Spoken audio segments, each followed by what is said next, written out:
Olá, amigos. Olá, amigas. Estamos iniciando a nossa Economia e Desenvolvimento desta semana. Estamos chegando já no meio da primavera, aí as coisas ainda... A única coisa que aconteceu em relação à primavera do ano passado é que temos mais chuva do que lá no ano passado. E a previsão é que nós continuemos aí no mês de outubro até o final com esse índice pluviométrico mais elevado, né, do que nos últimos tempos. Bom, vamos ao espaço sobre movimento empresarial. E aqui nesse espaço, Lisandro Silveira Soares. Lisandro, obrigado pela tua presença. O Lisandro, que é contabilista, gestor empresarial. Aliás, a questão da gestão empresarial, não é, Lisandro? É uma coisa importante porque tem muitas empresas que têm sucesso, têm prosperidade, e outras acabam afundando, acabam caindo e acabam fechando. E tem razões para isso, razões objetivas, né? Obrigado pela tua presença. Satisfação, Silvio. Muito bom fazer parte desse magnífico programa. Creio que vamos agregar bastante pontos para o meio empresarial. Mas a gestão, Silvio, entendo eu, que é a mola propulsora para o sucesso ou insucesso das empresas. E aí podemos trabalhar também na autorresponsabilidade dos empresários, que muitas vezes não tem gestão e colocam a culpa a terceiros, né? Sempre ocorre um culpado na história, né? Sempre se vitimizando, né, também, né? Sempre. Então, a autorresponsabilidade pela falta de gestão é um assunto de pauta importante, que os empresários precisam trazer para a sua realidade a responsabilidade. Tem uma frase que eu gosto muito, Silvio, que foi uma citação de um dos cursos que eu estava fazendo parte desse comitê, e a citação é a seguinte: parabéns, tens a vida que merece. Então, se a pessoa tem sucesso, parabéns, tens a vida que merece. Está merecendo sucesso. Se tem insucesso, parabéns, tens a vida que merece. Sempre é esse conceito, né, da autorresponsabilidade. Ou seja, tu colhe o que planta, né? Exatamente. E a gestão empresarial, ter uma empresa hoje é fazer gerenciamento, é gestão. E o ponto principal, Silvio, que eu entendo no meio profissional, com as demandas que eu atendo no dia a dia, é as análises, a ausência de análises de gestão. Os empresários não analisam mais os números, porque hoje estamos num mundo tão digital, tão pontual, que as análises ficaram secundárias. Hoje os empresários não sabem mais analisar seus números, seus resultados. E é verdade também que a complexidade da gestão está muito complicada, muito complicado. Então, precisamos fazer o quê? Simplificar as análises, Silvio. Simplificando as análises, nós vamos ter os números mais sintéticos, para uma análise mais profunda. Então, como é que tu faz para analisar de forma sintética? Com aprofundamento nos seus números, sintetizando as rúbricas de análise. Se nós olharmos 5 linhas, 5 linhas de análises, vamos poder ter o raio-x da sua empresa. E quais são as análises? Primeiro, entender que a receita tem que ser analisada versus a venda. Análises de renda, que é a receita, e de vendas, que é o fato efetivado comercial, que não são as mesmas coisas, né? Tem empresas que eu atendo que tem uma venda exponencial e uma receita mediana. Não combino uma análise com a outra, porque a receita não é venda e venda não é receita. Essa primeira análise, quanto tu vendes e quanto tu recebe. Qual o valor que entra na conta corrente? Isso é o que está valendo hoje, o que está na pauta. A venda, ela é uma propulsão para a receita, mas não significa que será a receita. Primeira análise. Segundo, os impostos. A carga tributária no Brasil é feroz, é uma carga tributária que ela tira um pedaço grande do seu faturamento bruto mensal. Então tem que ser analisado os seus tributos, os benefícios fiscais, planejamento tributário, impostos diretos e indiretos. Depois nós vamos ter o CMV, ou CSP, que é chamado custo de mercadoria vendido ou custo de serviço prestado, que seria uma despesa importante, que é onde é que tu paga o fornecedor ou paga o prestador de serviço. Essa análise já tem que ser feita mensalmente. E após as análises de receita versus venda, impostos direto, impostos indireto, CMV ou CSP, as despesas, Silvio. Silvio, tu já ouviu falar de meta para venda, né? Sim, claro. E meta para redução de despesa? Pois é. Aqui no Brasil nós temos essa cultura, né? Por exemplo, que é sempre mais Estado, mais impostos, quer dizer, sufocando a sociedade, como sufocam as empresas. Exato. Então, assim, ó, as metas elas precisam ser colocadas no plano estratégico das empresas. As metas são tão importantes quanto os resultados auferidos, porque os resultados auferidos eles vão ser norteados pelas metas aplicadas nas empresas. Então, no momento que tu tem uma meta para aumento de faturamento, aumento de venda, aumento de receita, tu deve ter paralelamente uma meta para redução de despesas. E essa redução de despesa, ela precisa ser analisada mês pós mês. Tem o mercado sazonal, tem o mercado de turbulência, não turbulência, mas as metas têm que ser colocadas em pauta. Então, as despesas é uma análise. E a última, que contempla as 5 análises, é o lucro ou prejuízo. Porque o lucro ou prejuízo é o que vai te nortear o teu futuro. Então, eu tenho transferido para os meus clientes o seguinte recado, Silvio. Uma conta de subtração que vai definir o teu futuro. Então, é a receita menos os impostos. Receita menos impostos, menos CMV ou CSP, menos as despesas. Tu vai ter o teu resultado obtido real, teu lucro ou prejuízo. Então, essa conta de subtração é o que vai trazer a última linha para o empresário, a sustentação futura, onde ele vai dizer o seguinte: a minha empresa irá prosperar, está prosperando, ou a minha empresa não irá prosperar. Então, é uma subtração que define o teu futuro. Porque, de contrapartida do pensamento que o brasileiro tem, uma grande massa de brasileiros, não na totalidade, evidentemente, é que receita significa sucesso. E não é verdade. O lucro que significa sucesso. Né? Eu conheço empresas, eu já tive clientes que quanto mais vendiam, mais prejuízo tinham. E por sua vez, o aumento da venda proporcionou o encerramento da empresa. Então, se não tiver uma análise pontual, de forma recorrente e um número assertivo no seu resultado, o futuro ele é muito nebuloso. Com certeza. Resumindo, assim, me parece, eu como economista, me parece o seguinte, que, resumidamente, pontualmente, a questão que se trata da questão financeira e contábil da empresa. Exato. Esta análise toda é que vai proporcionar condições do camarada saber onde é que ele está navegando, né? E qual é a situação dele que vai levar ou para um porto seguro ou não. Exato. Porque, vamos lá, Silvio, o mercado hoje ele está amplamente ativo. Amplamente. Hoje não tem mais um mercado restrito. Claro. Tem um mercado amplo, né? Mas tu precisa entender uma coisa, o resultado do lucro é o que vai te manter no mercado. Porque não adianta uma empresa ter saldo negativo todo mês e buscar dinheiro em terceiros. Vai só aumentar. Vai aumentar. Suprir aquele vácuo com dinheiro de terceiro, que chama-se banco, fintech, fundo de investimentos, venda de ativos. Isso não é ter lucratividade, é se manter no mercado com dinheiro de terceiro.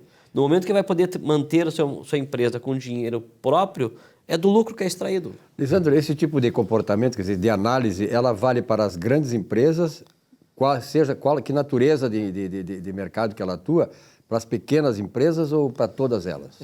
Excelente pergunta, porque eu fico meditando também nesse tema. Qual a amplitude dessa análise? A amplitude Eu digo, na contramão dos colegas consultores e gestores, eu digo assim, Silvio, começa dentro da tua própria casa. É verdade. Começa dentro da tua própria casa. Porque a inteligência financeira, a inteligência tecnológica, a inteligência intelectual, ela deve começar com seus primeiros valores. A menor empresa do mundo, sabe qual é, Silvio? Uma família.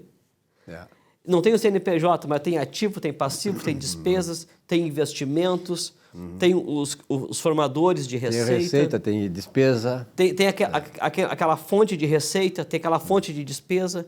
Então, e tem a necessidade de poupar para investir, para manter, né? Exato. Então, imagina fazer um planejamento familiar com meta de redução de despesa, proporcionando um lucro maior para fazer uma viagem internacional no ano seguinte. E tem pessoas que não conseguem fazer isso porque não tem esse planejamento familiar. É verdade. Então, respondendo sua pergunta, entendo eu, no meu entendimento profissional e pessoal, pautado na experiência. Começa dentro da tua casa, num planejamento financeiro, num planejamento estratégico, depois vai para as pequenas empresas, médias e grandes. Porque a organização, Silvio, de gestão, não tem porte de empresa. Ela existe para todos, é universal a organização. E lucro sempre vai ser... Lucro é que nem a verdade, só tem uma. Não tem duas verdades. Então existe uma verdade, existe um lucro, ou existe um prejuízo.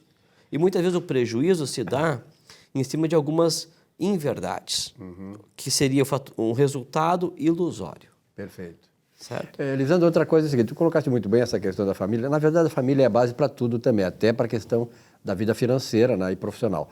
Mas tu és a favor, por exemplo, eu sou, posso te dizer isso, de que já nos primeiros anos de escola, os alunos possam ter a possibilidade de estudar um pouco devido à sua vida financeira? Sim. Sabe, Silvio, hoje eu tenho a satisfação de fazer um doutorado nos Estados Unidos. E nessas aulas, essas experiências maravilhosas com professores que têm a visão de mundo diferente num estado totalmente capitalista, esse é o primeiro ponto que eles afirmam muito. Me trouxe a consciência de que no Brasil, realmente, nós não temos essa cultura. E muitas vezes não tem nem essa vontade. É verdade. Porque o conhecimento liberta. Liberta da escravidão. E esse é o problema, a liberdade é um problema, né? Para certos. Né? Nós sabemos o que está acontecendo no Brasil hoje. Porque hoje no Brasil, na América Latina, o pensamento macroeconômico se dá em cima de prejuízos. Por exemplo, no Brasil, existe uma grande massa de média e pequena empresa. E me parece que é bonito ter esse mercado, mas não é bonito. Hoje, a situação da América Latina é pequenas e médias empresas que vão quebrar em 2, 3 anos, por falta de conhecimento financeiro. Se as empresas tivessem conhecimento financeiro, as empresas iam ter uma vida longa e não uma vida curta. Mas tu não começa a ter esse entendimento dentro de um CNPJ, tu começa dentro de uma escola. Lá no ensino fundamental. Uma aprendizagem básica, né? Básica, porque o mundo mudou. Então, hoje as escolas têm na sua grade curricular horas e mais horas para aprender sobre geografia e história. Coisas que podem ser e devem ser ensinado. Mas pode ser reduzido porque hoje nós temos o implemento da internet. Nós temos hoje conhecimento mundial que as crianças têm uma autopesquisa muito ampla. E antigamente nós, na minha época, não tínhamos isso. Era muito limitado o conhecimento mundial. Hoje já está muito tranquilo. Então, poderiam sim substituir essas matérias que têm hoje um conhecimento amplo para as finanças pessoais. Perfeito. Porque as finanças pessoais vai ensinar com que a criança, o jovem, cresçam aprendendo a lidar com o dinheiro. Que o dinheiro não é coisa ruim. Aquele ditado, né? Não peguem esse dinheiro, guri, é coisa suja. Já ensina que é ruim. Não, não é ruim, é uma bênção ter e na verdade, nós carecemos dessa cultura, porque, veja bem, os países que se desenvolvem, os países mais desenvolvidos, eles tiveram 3 coisas básicas. O amor ao trabalho, o hábito da poupança e a virtude da honestidade. Veja bem, o hábito da poupança. Como tu colocas aí, quando a pessoa aprende a lidar do ponto de vista financeiro para sobreviver e ter uma vida tranquila, a vida toda tranquila, poder investir, poder viajar e tal, ela está obtendo um instrumento que serve para o país. O Brasil hoje, por exemplo, que já teve, décadas atrás, uma taxa de poupança de 32%, hoje está abaixo de 18%. Né? E isso acaba trazendo sofrimento, trazendo falta de serviço, falta de eficiência do setor público, que vai se resolver a partir do indivíduo, na medida em que tu aprende isso e também começa a cobrar do governo isso, né? A poupança, o investimento. Tu sabe, Silvio, que nesse prisma, eu fico perguntando, né? A redução da aplicação em poupança ou em outros fundos de rentabilidade se dá pela crise do país ou se dá pela falta de conhecimento em fazer essa prosperidade acontecer? É verdade. Eu entendo que é pela falta de conhecimento. É verdade. Porque hoje, por exemplo, juro composto, ele é bom ou ele é ruim? Depende. Para quem recebe é ótimo. Para quem paga é péssimo. Né? Então, qual lado da mesa nós estamos? E no momento que a população aprende a lidar com as ciências financeiras, ela vai atender uma demanda chamada prosperidade pelo empreendimento. Porque o empreendedor, ele começa a empreender algum negócio, fazendo, por exemplo, né, um bolo no pote, vendendo uma água mineral, e vai desenvolvendo. Ele pode, logo mais, ter um case de sucesso na sua vida e ter uma grande empresa na sua mão. Com certeza. Mas ele tem que aprender a multiplicar aqueles talentos, né? Se não multiplicar os talentos, acaba sendo escasso. Aliás, tu falou em talentos, na Bíblia tem, não sei se foi em Mateus, lá que está como é a parábola dos talentos, né? Dos Ou seja, talentos. Quem é que é o camarada que é festejado, celebrado, consagrado, ungido? Aquele que faz um talento virar 5, como foi o caso, o outro de 2 virar 3, e penaliza aquele que enterrou quando recebeu um talento.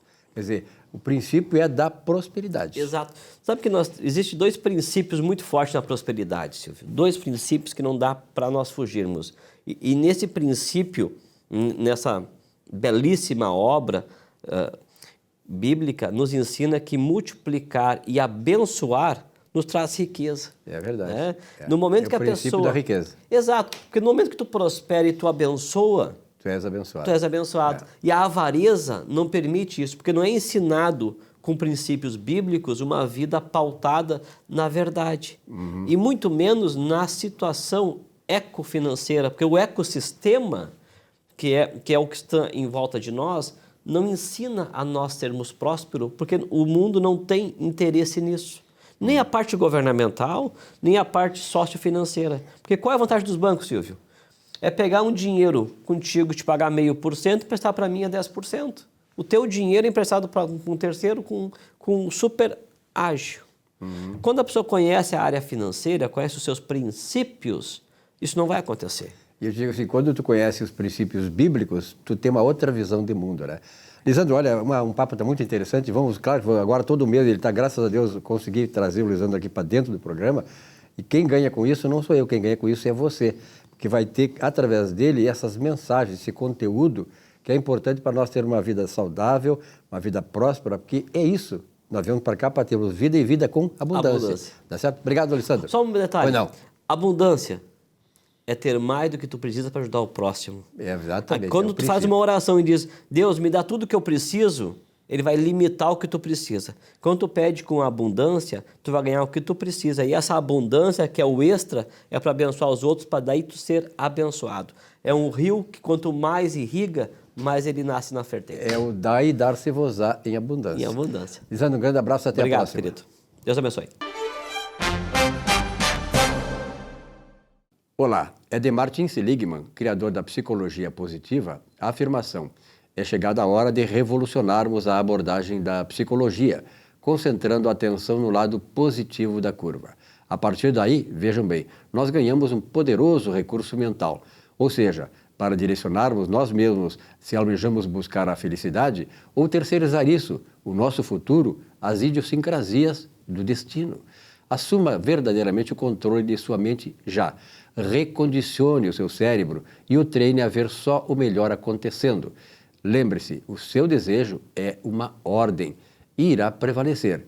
Nunca mais a sua vida será a mesma. Boa semana.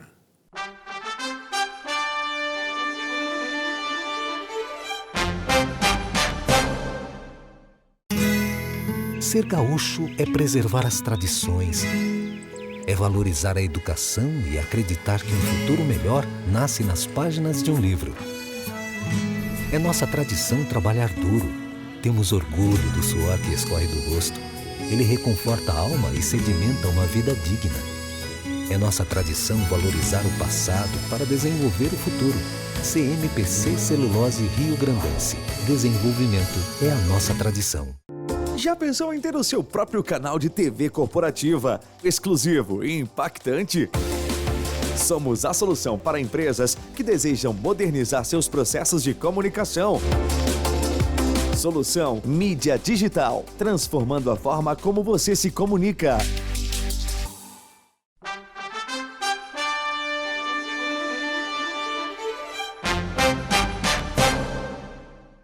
Muito bem, nós sabemos que uma economia ela se desenvolve quando ela tem um mercado financeiro importante, diversificado, poderoso, que haja realmente uma coluna financeira capaz de financiar esse desenvolvimento. Todas as nações que desenvolveram, elas tiveram exatamente isso. O Brasil não é diferente. Sobretudo na década de 70, ou a partir dali, nós acabamos constituindo o mercado financeiro, o mercado de capitais também hoje poderoso. Mas ele, claro, como todas as coisas, traz problemas. E aqui estou com o Rafael. Rafael, obrigado pela tua presença aqui. E essa questão aí também, essa questão do mercado financeiro, mercado de capitais, essa questão de circulação do dinheiro, isso aí exige muito cuidado. Por exemplo, a responsabilidade fiduciária dos fundos de investimento, que são canais importantes, né, carrear as suas poupanças para lá. E muitas vezes os cotistas desses fundos de investimentos, os caras que se inscrevem nos fundos, apostam nos fundos, eles sequer sabem dos problemas que estão acontecendo aí e o gestor acaba fazendo aquilo por conta dele sem comunicar esse problema ou deixando à margem o cotista. Como é que se resolve esse pepino? Que eu sei que vocês resolvem. Nós tentamos, ao menos. Obrigado mais uma vez pelo espaço, Silvio. E, bom, hoje o meu humor ele não está tão bom assim. A gente recebeu o recado da associação que a gente atende, que foi convidado, por exemplo, para esse caso de Americanas, onde teve essa fraude bilionária. Sim. E os acionistas eles podem ingressar com uma arbitragem na Câmara de Mercado da B3 para tentar recuperar o prejuízo que tiveram, né? Foi uma compra das ações com sobrepreço. Mas quem investiu em fundos, existe o primeiro ponto. Eles sequer sabem que foi investido em Americanas. Então, o cotista do fundo de investimentos, no final das contas, ele entrega o seu capital para o gestor e para o administrador, porque ele não entende muito ou ele acredita que o gestor e o administrador vão ter uma percepção melhor de mercado para investir melhor o seu patrimônio. Especialista, né? Ele é especialista. Bom, nesse caso específico, né, de Americanas, nós recebemos uma informação da associação que nós atendemos, que já foi convidado para ingressar nessa arbitragem contra Americanas, mais de 50 fundos de investimento, com prejuízos milionários em Americanas. Geralmente se fala com o setor de compliance do fundo, que são os advogados ou quem é responsável por essa área. Entre 50 fundos, apenas 2 quiseram ouvir a proposta, muito interessante, né? Muito abaixo do custo tradicional de uma arbitragem, porque eles disseram que não tem interesse, basicamente disseram que não tem interesse em recuperar esse prejuízo, porque fizeram outras operações que compensou. Então, no final das contas, olha que absurdo. Existiu uma fraude, os gestores e os administradores às vezes sequer sabem disso, mas quando eles sabem, eles simplesmente passam a informação que não se importam muito com o cotista que confiou o patrimônio dele aos gestores e administradores. Isso é um absurdo, né? Mas, infelizmente, é o que está acontecendo hoje. E como é que se resolve isso? Porque, na verdade, é um problema estrutural do mercado, né? Exatamente. Bom, como se resolve? É através de arbitragem da Câmara de Mercado da B3, mas no caso desses fundos de investimento, infelizmente, olha que engraçado, o cotista não pode ingressar. Quem tem que ingressar, porque no final das contas ele que está fazendo o gerenciamento do capital do cotista, é o próprio gestor de investimentos. Ele precisa amadurecer a ideia, escutar alguma proposta ou ir atrás de algum escritório de advocacia ou quem esteja fomentando isso para ir lá na Câmara de Mercado requerer as perdas dos seus cotistas. O cotista do fundo de investimentos, por mais que ele saiba que o fundo teve prejuízo em Americanas, ele não pode ingressar com qualquer procedimento, seja na justiça, seja por arbitragem, ele não pode fazer nada, ele fica refém, no final das contas, do gestor do fundo e do administrador. O administrador, no final das contas, ele tem um papel muito mais institucional, então quem decide mesmo se vai recuperar o prejuízo do cotista, no caso, é o gestor. E eu vou além, tenho relatos desse nosso cliente, que os gestores simplesmente eles desconhecem os deveres fiduciários que eles têm, porque no final das contas não foi um prejuízo ocasionado por uma oscilação comum de mercado. Existiu uma fraude, existiu um ilícito. Então ele é obrigado sim a tomar alguma medida para recuperar esse prejuízo do investidor. O que o cotista pode fazer no final das contas? Neste momento, nada. Mas, caso o gestor e o administrador eles não tomem qualquer medida para buscar o prejuízo que tiveram, ou o prejuízo anômalo, porque no final das contas, 1, 2, 3, alguns fundos foi mais de 50 milhões de prejuízo.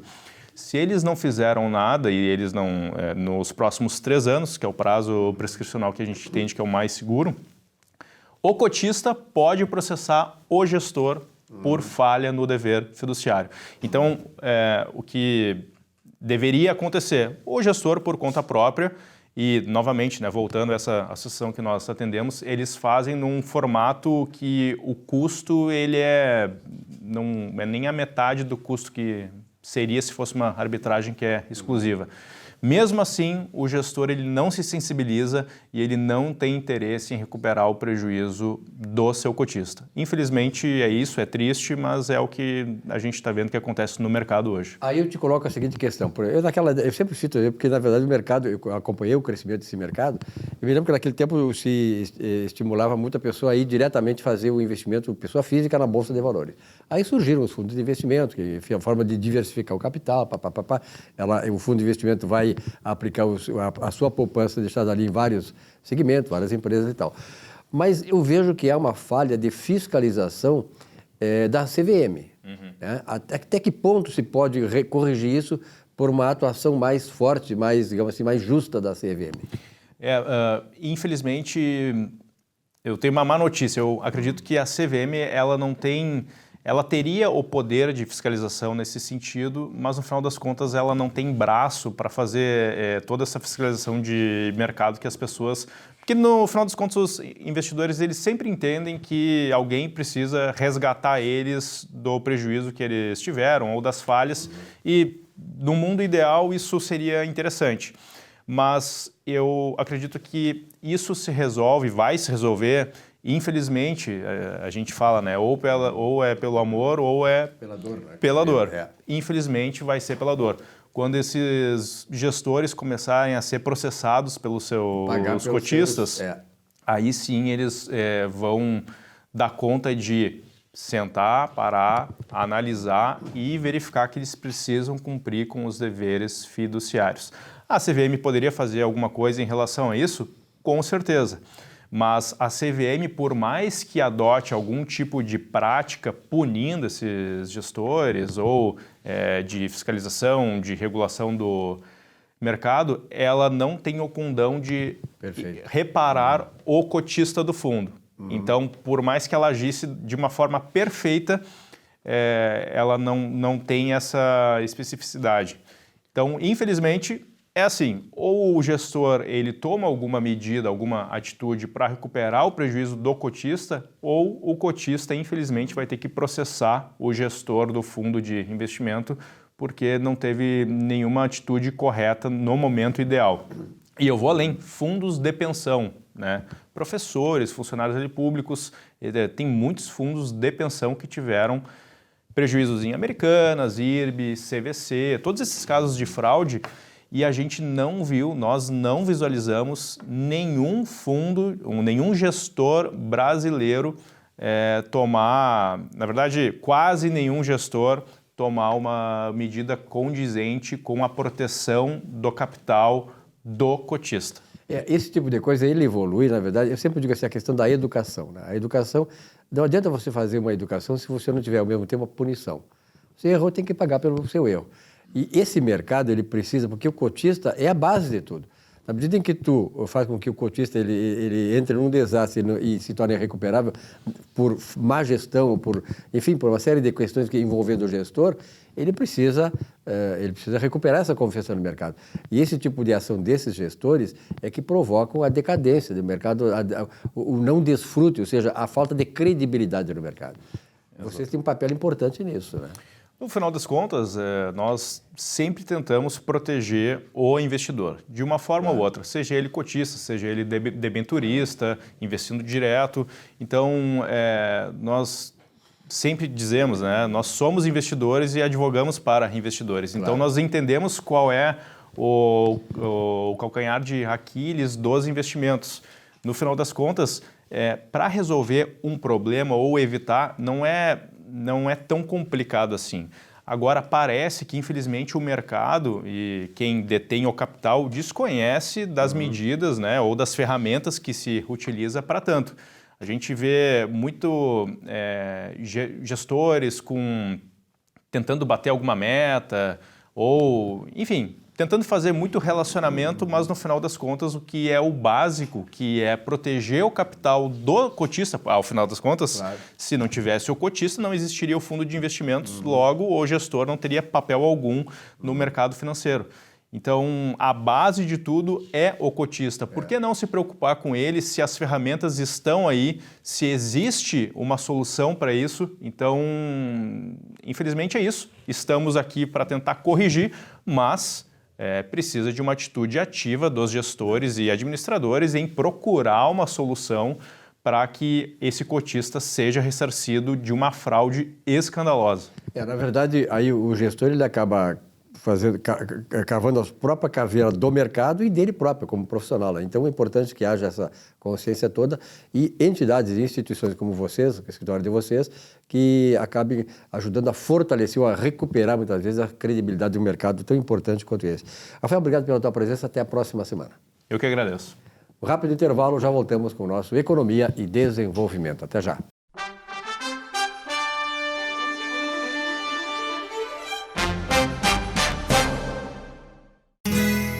Ser gaúcho é preservar as tradições, é valorizar a educação e acreditar que um futuro melhor nasce nas páginas de um livro. É nossa tradição trabalhar duro. Temos orgulho do suor que escorre do rosto. Ele reconforta a alma e sedimenta uma vida digna. É nossa tradição valorizar o passado para desenvolver o futuro. CMPC Celulose Rio Grandense. Desenvolvimento é a nossa tradição. Já pensou em ter o seu próprio canal de TV corporativa, exclusivo e impactante? Somos a solução para empresas que desejam modernizar seus processos de comunicação. Solução Mídia Digital, transformando a forma como você se comunica.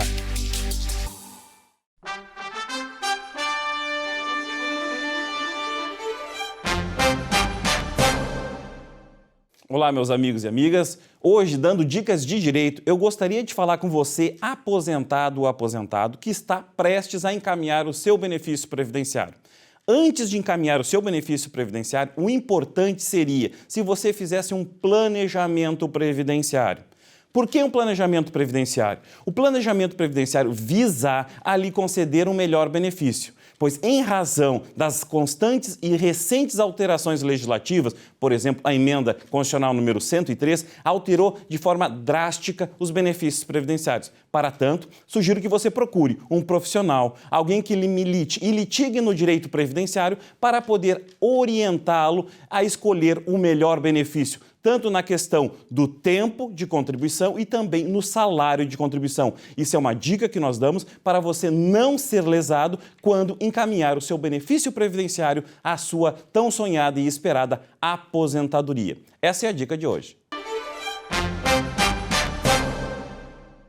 Muito bem, há pessoas que marcam as nossas vidas do lado positivo, claro, é isso que fica, essa marca fica, né? Porque, de certa maneira, essas pessoas também nos ajudaram na caminhada.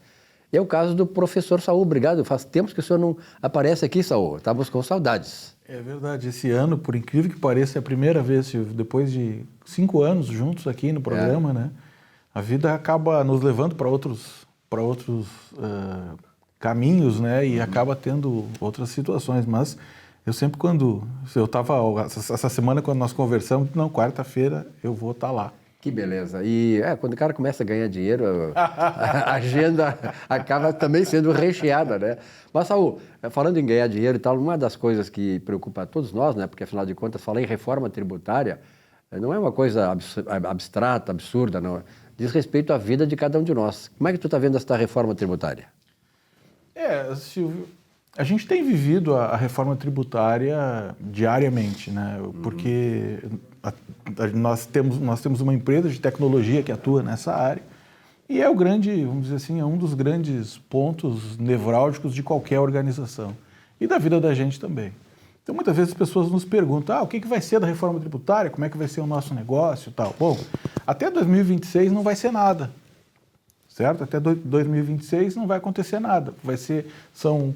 Agora, o governo quer aprovar até o final do ano o texto principal, depois vem a legislação complementar, e aí que é onde mora os detalhes dessa reforma que está chegando. Aí que se esconde o perigo, né? Exatamente. Então, está se criando aquele imposto sobre os problemas prejudiciais, os produtos ditos prejudiciais à saúde, que deveriam ser taxados, né? Então, está se discutindo esse imposto, eu esqueci o nome agora, genericamente se chama Imposto do Pecado.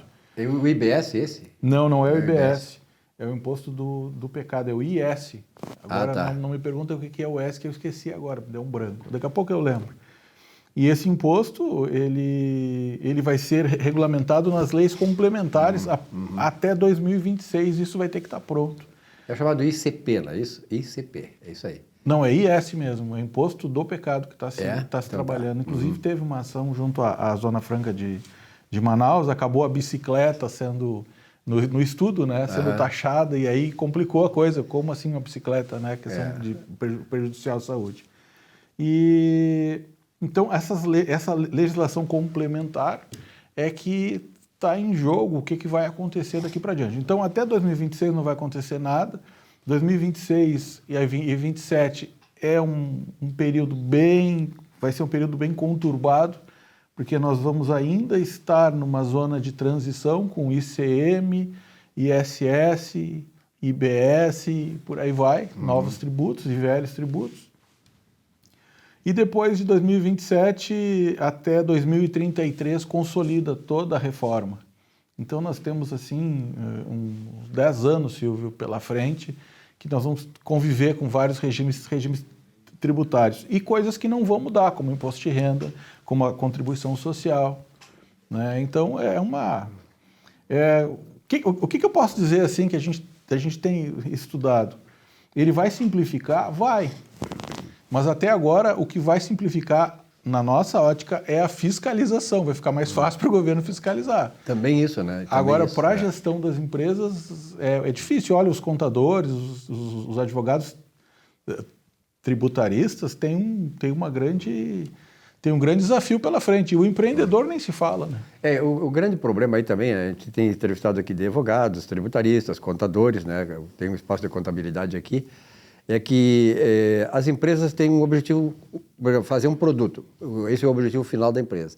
Ela gasta muito mais, né, em coisas que não são diretamente relacionadas com o seu objetivo, né, a intermediária, administrativa, questão, por exemplo, tributária, do que propriamente no aperfeiçoamento e no desenvolvimento de novos produtos.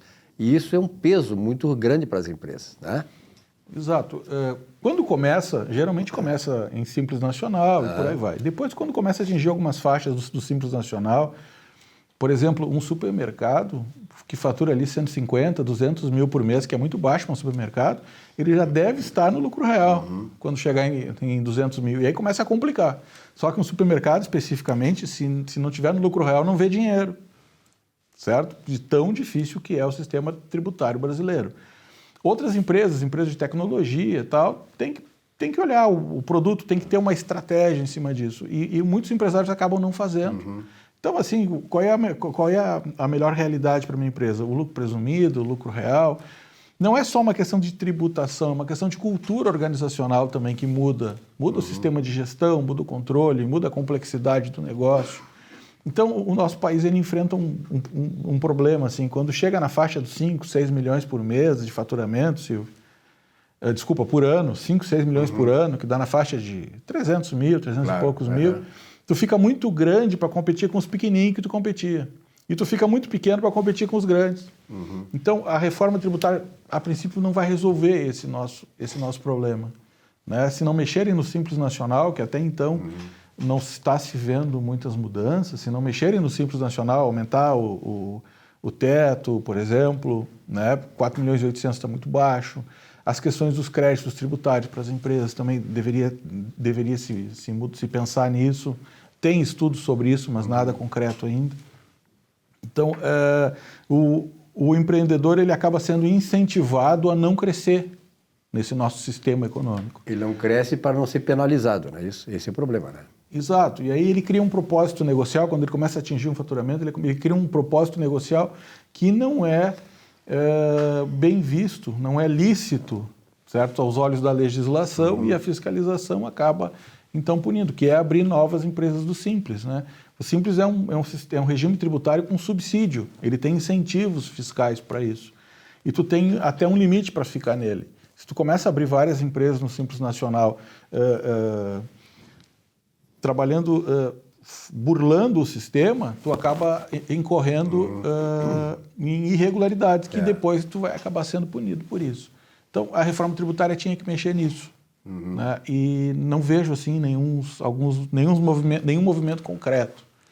Eu fico pensando, Silvio, o lobby que deve estar em Brasília em cima disso. Porque são setores que querem ser desonerados, são setores que vão ser sobretaxados e tudo mais. Imagina o que Brasília, a gente conviveu um tempo lá, tu também, é muito lobby, só lobby. Então imagina como é que não está fervendo aquilo lá nessas épocas agora de aprovação até o final do ano. É verdade. E toda vez que eu acompanho a economia, desde que sou jornalista, em 1971, veja bem quantos, 52 anos ainda praticamente, né? Então, na verdade, toda vez que se fala em reforma tributária, uma coisa é certa, essa reforma tributária, ela tende não a ajudar o contribuinte, mas a aumentar a arrecadação.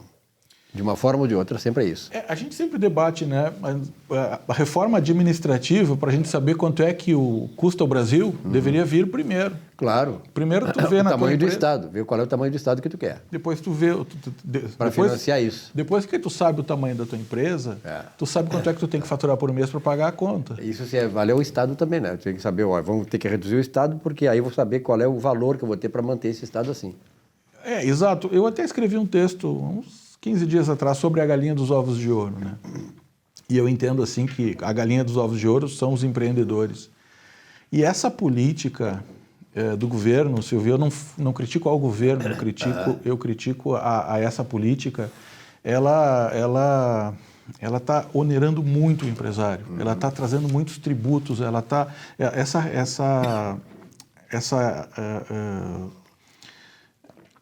Mexeu no CARF, agora com o voto de validade, a MP 185 com relação à Lei Complementar 160, que são subsídios que as empresas utilizam para crescer. Tudo isso está sendo... Isso atrapalha a empresa, naturalmente. Né? Exatamente. Agora o lucro sobre o capital que está sendo mexido também. Isso tudo para quê? Para cobrir um déficit de 160 bilhões de reais. É verdade. Estão matando o empresário. Perfeito. Saulo, obrigado pela tua presença aqui. Até uma próxima oportunidade. Lembrando que o espaço está sempre à tua disposição. Muito obrigado. Um rápido intervalo, já voltamos com o nosso Economia e Desenvolvimento. Até já.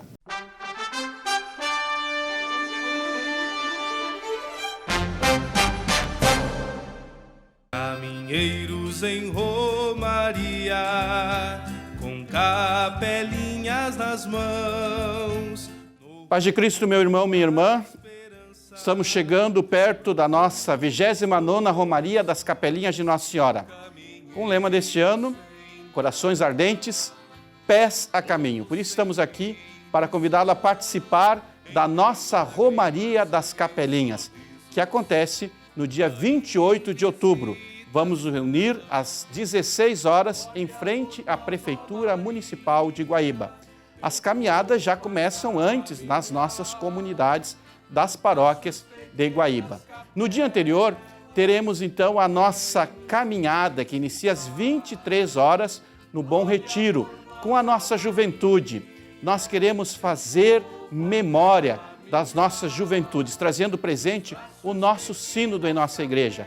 Por isso, vos convidamos a participar da 29ª Romaria das Capelinhas de Nossa Senhora, no dia 28 de outubro, às 16 horas, com a concentração na Prefeitura e, na sequência, a nossa missa. Venha celebrar conosco. Povo, sob chuva, sob sol, refaço a história de novo. Já pensou em ter o seu próprio canal de TV corporativa, exclusivo e impactante? Somos a solução para empresas que desejam modernizar seus processos de comunicação. Solução Mídia Digital, transformando a forma como você se comunica.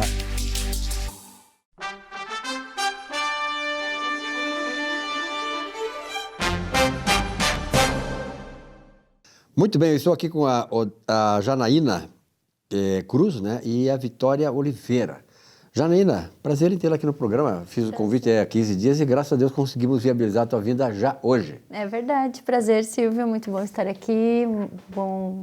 Muito bom estar com vocês aqui. Bom, tu tem uma empresa que é a Odara Cowork, né, que trabalha na questão de terapias, né, holísticas, essas coisas todas, né, tentando equilibrar as pessoas, né, sobretudo a questão emocional, né, Janaína? Interessante isso. E está aqui, ela, tua sócia, a Vitória. Vitória Oliveira, obrigado pela tua presença também. Terapeuta holística. Isso. É a mesma preocupação que vocês têm, né?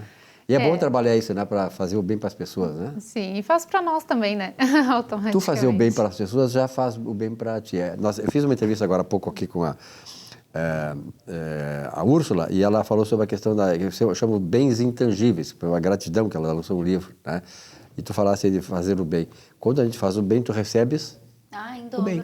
Muitas vezes, e em dobro, muitas vezes multiplicado por muito, né? Então, esse é um trabalho, eu sempre tive esta preocupação no programa, embora seja um mestre em economia, professor e tal, jornalista e palestrante de economia comportamental, justamente essas questões que envolvem aquela coisa que a gente diz que são coisas intangíveis na pessoa, né?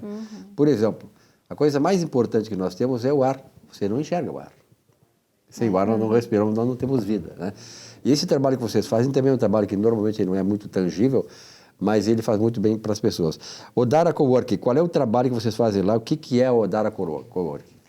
Nós somos uma empresa incubada na Fevale, a gente está desenvolvendo uma plataforma para que as pessoas possam se integrar, os terapeutas holísticos, o pessoal da área da saúde, possa disponibilizar a sua sala, que está um espaço ocioso, e a pessoa que não tem um lugar para atender, que não se sente segura, que não tem condições de bancar aquele valor mensal, porque a gente sabe que acaba pesando, né? Claro. Tu tem um aluguel, IPTU, condomínio. Então, tu faz ali um compartilhamento onde tu fraciona esses custos pela hora e acaba tendo uma mobilidade maior também para o terapeuta, se ele quer atender em outra cidade, né? Os clientes também podem ser atendidos na sua cidade, então o terapeuta faz o deslocamento, faz a sua própria agenda. Tem muitos benefícios aí dentro desse modelo. E a Fevale tem ali um lado importante que é a questão da logística, né? Estratégica e logisticamente ela está muito bem situada, né? Numa região assim bastante urbanizada, né? É verdade. E é um centro de muitas coisas, né? Dentro da Fevale, a gente teve a oportunidade de ter contato com muitas empresas, né? Hoje a gente tem parceria aí com várias empresas que nós conhecemos dentro das rodadas de negócios que são promovidas pelo Tech Park. E são muito boas essas rodadas de negócio, sempre agrega muito no nosso projeto. E não só dentro do coworking, nós temos projetos sociais também, temos projetos para instituições, para empresas, onde a gente leva reiki, meditação, para que a empresa possa levar para o seu funcionário mais qualidade de vida, né? E a gente sabe que 15 minutos de reiki pode trazer aí mais concentração, esse funcionário pode render mais para a empresa. Então, a gente vai trazendo aí benefícios a longo prazo, inclusive. É uma espécie assim de transformação, você ajuda as pessoas a se transformarem sempre, claro, para melhor. Nessa história toda, nesse conjunto complexo aí todo, onde é que tu entra hoje? Então, a gente até, trazendo um pouco o que a Jana falou sobre esse compartilhamento de espaços, né? A gente também ajuda a disseminar as terapias, né? Com certeza. E comentaste também sobre ser um pouco intangível, assim, a terapia energética, né? A gente chama também energética, não só holística. Tudo é energia, né? Exatamente, tudo é energia. E aí a gente consegue trazer, acho que todo o equilíbrio do nosso corpo físico também tem essa energia que movimenta o nosso corpo, né? Com certeza. Então, eu sou terapeuta holística, eu dou formações também, né, dentro da área das terapias. E aí, dentro do coworking, cada um traz uma especialidade ali, mas eu também trabalho com a parte de marketing dentro do Odara, né? Então, a gente também ajuda no impulsionamento de terapeutas. A gente, até dentro da plataforma mesmo, que a gente quer ter essa parte de fórum, onde a gente consegue impulsionar quem está começando, quem está vindo nessa caminhada agora. Há quanto tempo, Janaína, vocês têm aí a Odara? O Odara é O Odara, né? O espaço... Tanto faz, o Odara, ele não tem gênero. Não tem gênero. A gente tem a ideia já há uns 3 anos, mas que ela está em funcionamento, que é o nosso projeto piloto, onde a gente faz os testes do aplicativo, já tem 1 ano e meio. E junto com isso a incubação na Fevale, né? Que a gente passou por todo o processo de pré-incubação, então a gente teve aí o apoio dos professores nos auxiliando até a fazer as nossas planilhas financeiras, né? Claro, então, o valor, né? Agregar valor e tal. Todo o processo de pré-incubação tem a parte de marketing, de autoconhecimento também do empresário.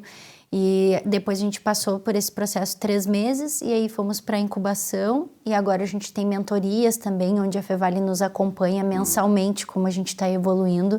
E a gente está num ponto de equilíbrio, a gente está indo bem.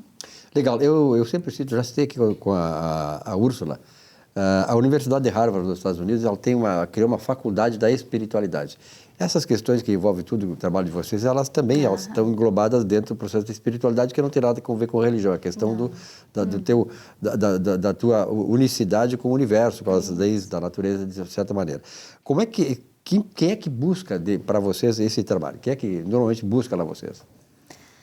E o público é bem variado. Bem variado? Bem variado. Todo mundo que busca uma conexão consigo mesmo. Exatamente. Acho que é e as pessoas estão buscando isso, né? É o e as pessoas estão buscando isso hoje, né? E cada Esse vez mais cedo. Né? Claro, mais cedo, eu acho né? que até o pessoal mais experiente, né? Como já nós, assim, busca. como eu. Vocês não, eu, né? Mas hoje a gente até vai ter lá no mês de outubro um curso de Reiki para crianças. Então, as crianças já vêm prontas, né, hoje. Até a mãe da Vicky trabalha numa escola e ela é professora, né, das crianças, e ela disse que um aluno ficou fazendo movimentos assim na cabeça dela e parecia movimentos de uma técnica que se chama barras de axis. Então, hoje as crianças já vêm praticamente prontas, elas intuitivamente já fazem as terapias holísticas, né? São muito mais amorosas. Que legal, né? Então, parabéns pelo trabalho que vocês realizam. A Vitória, na verdade, assim, eu como tenho essa experiência, eu fiz agora recentemente um outro curso sobre mentoria, né? E, na verdade, a mentoria nada mais é que uma simbiose do que nós conhecíamos lá atrás como consultoria, coaching. Ela reúne mais todos os elementos, os instrumentos, as ferramentas, né, dessas duas formas de atuação profissional e tal, que busca ajudar as pessoas.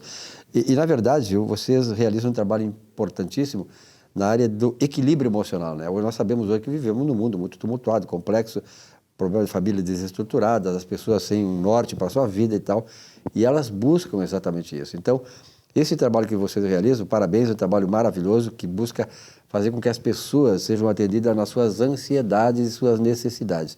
Conta um pouquinho sobre isso. Eu acho que a terapia holística é um pouco uma mentoria mesmo. Também é uma mentoria, né? Porque a gente faz todo um acompanhamento, né, de como a pessoa chegou ali e todo o caminho que ela quer percorrer, né, de autoconhecimento, e ver todas as barreiras que às vezes não só ela coloca, às vezes é a gente mesmo que coloca, né, algumas barreiras, mas às vezes de todo o meio social e como ela vai agir referente àquilo ali. Então, a gente realmente faz uma mentoria mesmo dentro desse desenvolvimento, né? E a mentoria, ela não entrega verdades. Ela, a partir das dúvidas, ela busca a verdade. Não é isso? Porque é autoconhecimento, né? Tem que parar um pouquinho e olhar para dentro e ver o que está acontecendo, o que aconteceu. Às vezes a pessoa chega com um problema com os pais ou com a família e ela tem que entender que ela pode ser um meio para mudar todo o restante. Então, está dentro de cada um. Acho que buscando a sua verdade, né? É verdade. Né? Assim, o que faz sentido para mim, né? Dentro daquilo ali. É que, na verdade, nós hoje vivemos, assim, eu acho que você concorda com isso, um mundo em que as pessoas elas ainda não conseguiram entender o sentido da sua vida e um propósito para isso, né? E isso realmente bagunça, digamos assim, o equilíbrio das pessoas, a própria vida das pessoas, e essa busca é pertinente. Inclusive, eu sou acupunturista, né? Então, a medicina chinesa, ela aí tem mais de 5.000 anos e hoje muitos estudos com comprovação científica dos benefícios da medicina chinesa para os humanos, para os animais, né, de todos os portes. Então, a gente vê que hoje algumas pessoas ainda falam sobre ser um placebo, mas cada vez mais a ciência vem comprovando a eficácia da medicina chinesa. E tem um procedimento que a gente faz, que é a apuntura de aniversário, que ajuda a pessoa a recobrar o propósito divino dela na Terra. Que legal. A medicina chinesa é muito espiritual, né, também. Sim, trabalha muito a parte espiritual. E eu acho que é uma coisa importante. Se tu pegar assim, os filósofos pré-socráticos, Tales de Mileto, Demócrito, Parmênides, todos eles tratavam essa questão, a questão assim da relação do homem com a natureza, e a espiritualidade nesses filósofos tinha um centro maior, né? Então, principalmente Tales de Mileto. Depois, com Sócrates, vieram os socráticos, aí seria Platão, Aristóteles, discípulo dele, Platão, discípulo de Sócrates, e passaram a fazer uma coisa mais de estudar o homem com a natureza, né? Quer dizer, a partir do homem, e não da natureza para o homem, mas do homem para a natureza. E mudou o enfoque. E isso é importante. Parabéns pelo trabalho que vocês realizam. Eu estou tentando com a Janaína viabilizar um espaço permanente para vocês aqui, trazerem essas coisas, porque a gente tem essa preocupação, Janaína, aqui no programa sempre foi de fazer com que esse espaço seja um espaço de engrandecimento, enriquecimento e humanização das pessoas. É verdade. Tá? Vamos combinar sobre uma isso. caminhada dá para a gente trazer muitas... Com certeza, olha, tem um campo extraordinário, grande, né, de ações, né, de coisas que a gente pode perscrutar juntos e trazer para vocês aí, porque eu tenho certeza que vai ser do agrado de todos nós. Obrigado. Inclusive, o próprio SUS hoje já tem regulamentação para 26 terapias holísticas, né? Veja só. Então, em algumas unidades de saúde, os profissionais atuam com terapia holística associado à terapia alopática, então... Com certeza. Janaína e Vitória, obrigado pela presença de vocês, parabéns pelo trabalho. Obrigada. Vamos ver se viabilizamos esse espaço aí que vai ser fundamental para todos nós. Muito obrigado pela audiência de todos vocês. Tenham todos uma boa semana. Na semana que vem, um novo encontro aqui no Economia e Desenvolvimento. Até lá.